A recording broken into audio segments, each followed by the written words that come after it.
Olá, amados irmãos, sejam todos bem-vindos a mais um Despertar, nesta quinta-feira, dia 6 de julho, quinta eucarística, quinta que o Senhor nos convida para estarmos aos seus pés.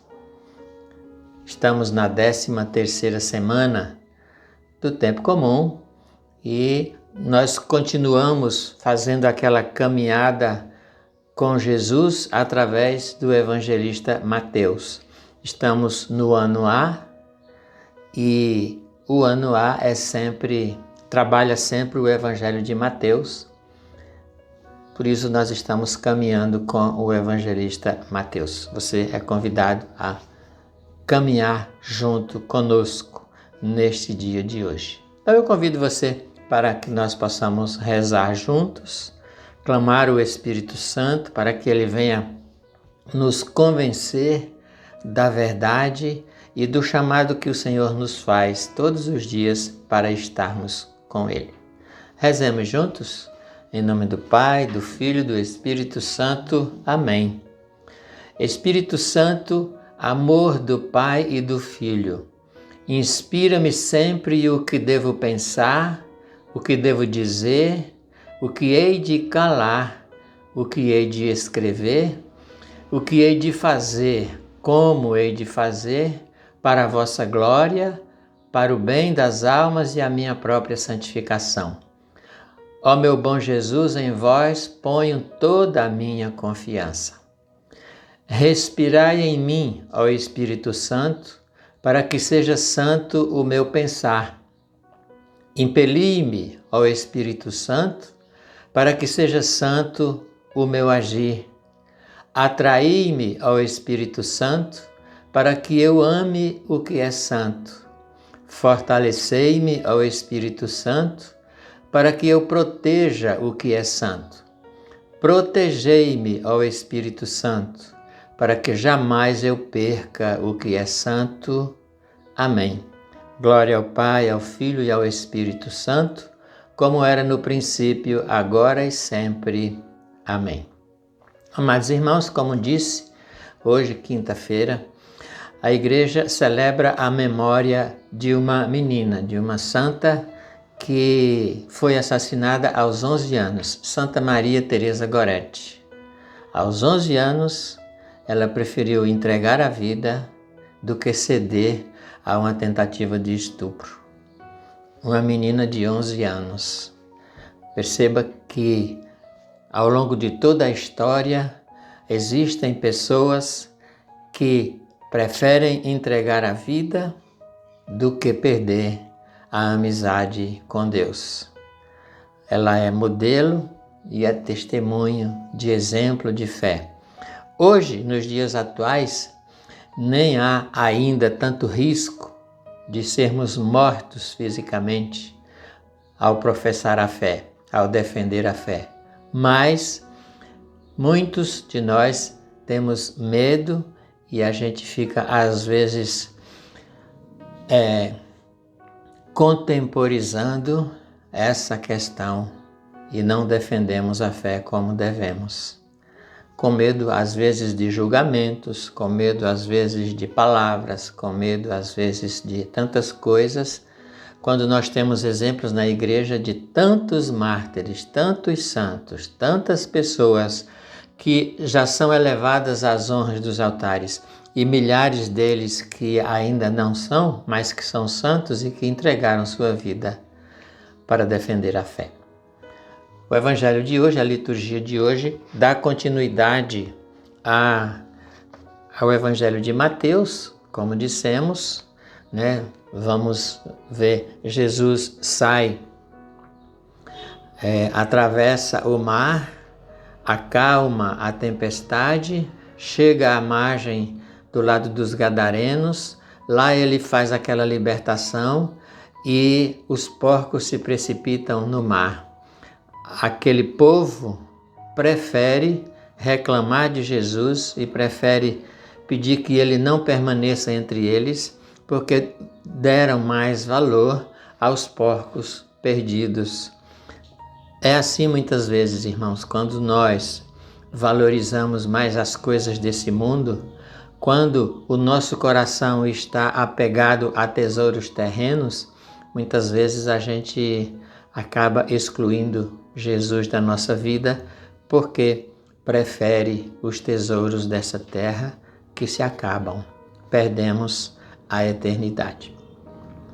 Hoje, Jesus, tendo sido expulso daquela região, volta para o barco e volta agora para Cafarnaum, que é onde ele fixou residência a partir da sua vida pública. Lá na casa de Pedro, a multidão toda acorre a ele para ouvi-lo e também para receber curas, libertações, etc. E o evangelista vai contar a história daquele paralítico que não conseguia se levantar da sua cama, mas 4 amigos o levaram até Jesus para que ele fosse curado. O Evangelho vai dizer, Mateus vai dizer no Evangelho de hoje é no capítulo 9, versículo 1 a 8, e o evangelista diz que os 4 amigos levaram o paralítico até Jesus, e Jesus, vendo a fé daqueles 4 amigos, perdoa os pecados do paralítico. No versículo 2, nós vamos ver: eis que lhe apresentaram um paralítico estendido numa padiola. Jesus, vendo a fé daquela gente, disse ao paralítico: meu filho, coragem, teus pecados te são perdoados. Diante dessa palavra de Jesus, os religiosos, os fariseus, aquelas autoridades que estavam ali presentes, ficaram no seu coração ignorando essa palavra de Jesus, porque só Deus é capaz de perdoar, e eles não reconheciam Jesus como Filho de Deus. E aí julgaram uma blasfêmia. Jesus, lendo o coração deles, mostrou para eles, primeiro, que ele conhecia todas as nossas intenções. Segundo, que ele era Deus, por isso ele tinha poder de perdoar e de curar.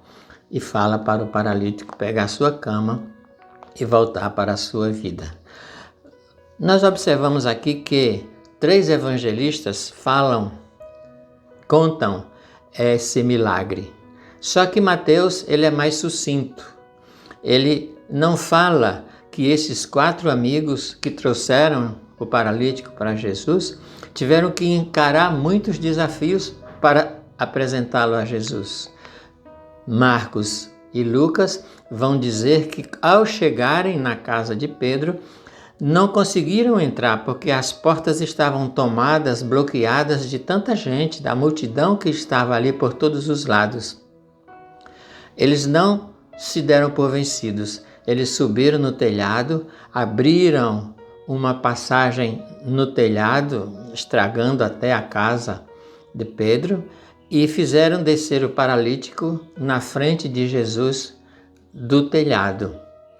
Por isso que o evangelista aqui vai dizer, vendo a fé daquela gente, ou seja, Jesus se comoveu muito mais com a fé dos amigos do que a própria fé do paralítico, que, pelo que a gente percebe aqui, nem tinha tanta fé, nem conhecia, nem estava tão envolvido com Jesus, mas os amigos sim. Por isso os amigos superaram, venceram todos os bloqueios, não se deixaram desanimar pelas dificuldades e fizeram o inimaginável, desceram pelo telhado.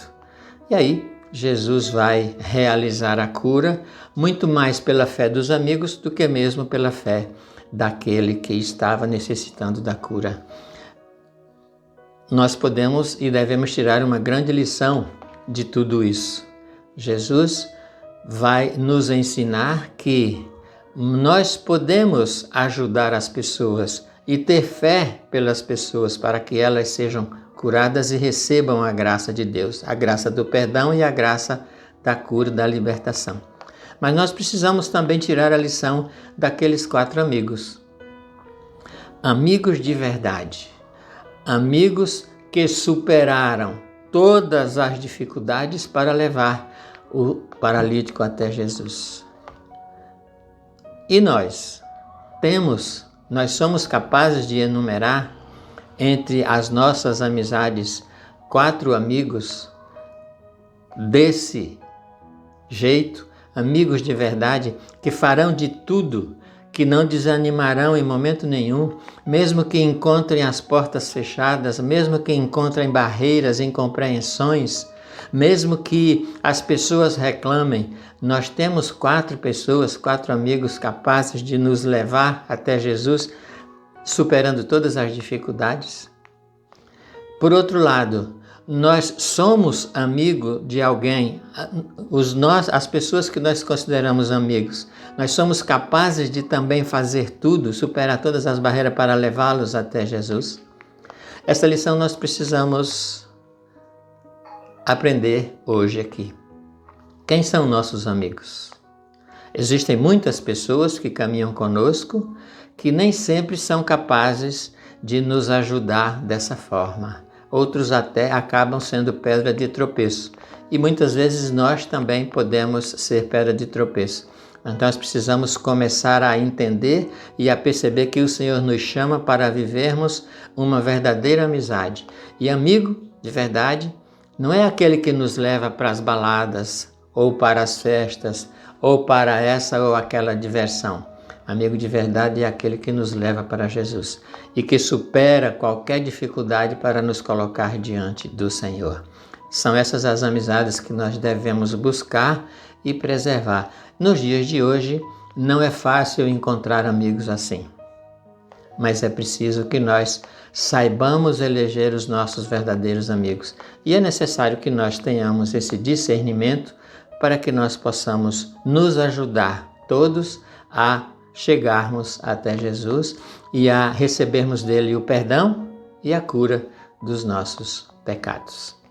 Que nós possamos aprender essa lição e que Deus nos dê a sua graça e a sua bênção e que hoje nós possamos crescer um pouco mais na fé e perceber que nós estamos rodeados de pessoas que são muitas vezes falsos amigos, mas também, pela graça de Deus, nós precisamos ter verdadeiros amigos que nos levam até Jesus. Que Deus abençoe você. Possamos cultivar amizades verdadeiras que nos apresentam ao Senhor. Em nome do Pai, do Filho e do Espírito Santo. Amém. Deus abençoe você. Até amanhã. Fique com Deus.